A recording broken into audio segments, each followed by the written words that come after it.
Coastal Road at iba pang lansangan sa lalawigan ng Cavite hindi na humadaanan. Gob, magandang umaga. Si Joel Subel at si Orly Trinidad po ito. Gob, good morning. Hi, good morning po, Joel. Good morning, Joel. Gob, ang Coastal Road hindi na madaanan ngayon? Dito lang po sa Bantang Longos, yung papasok po ng Bacoor. Longos? Opo, Longos. Ito pong papasok ng Bacoor mismo po ang hindi na po possible. Ano pa ang ilang mga lansangan sa Cavite ang hindi humadaanan ngayon? Ang critical level po ay dito sa Aguinaldo Highway.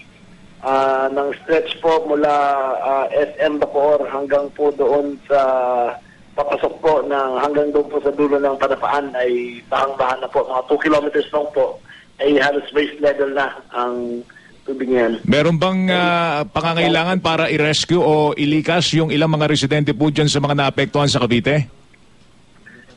Dito pa po na mula kagabi po ay nag-deploy na kami ng mga truck namin at yung Philippine Navy po ay tumulong sa amin, nagpadala po ng mga rubber boat.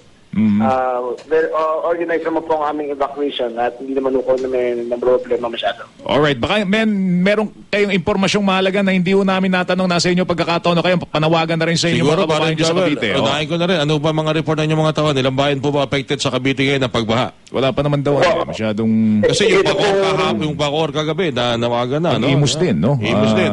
So yan, yung mga kanyang mga lugar, ilan na ho ba yung masabi natin na talagang kinakailangan po ng tulong ngayon na Gob?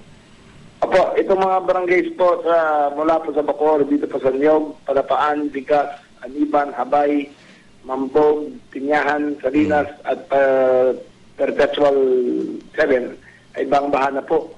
Iwasan po natin ang pagpunta rito. Dito po sa Kawit, ang Batong Dalig, Hakot Tabon ay lagpas tao na po ang baha. Pagdating po sa Rosario, lalong-lalo po sa Ligtong at sa Wawa, Buson, Bagpag at Saka, dito po ang pinakamalalim, umaabot hanggang 8 to 10 feet na po ang baha sa mga ibang lugar dito. Wow.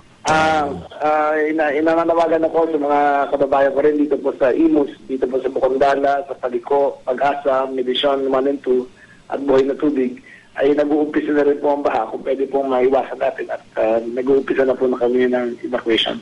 Alright. Sige, Gob, salamat. Mag-ingat po kayo at magandang umaga po sa inyo. Maraming salamat po. Magandang umaga si Governor Junvic Remulla ng lalawigan ng Cavite.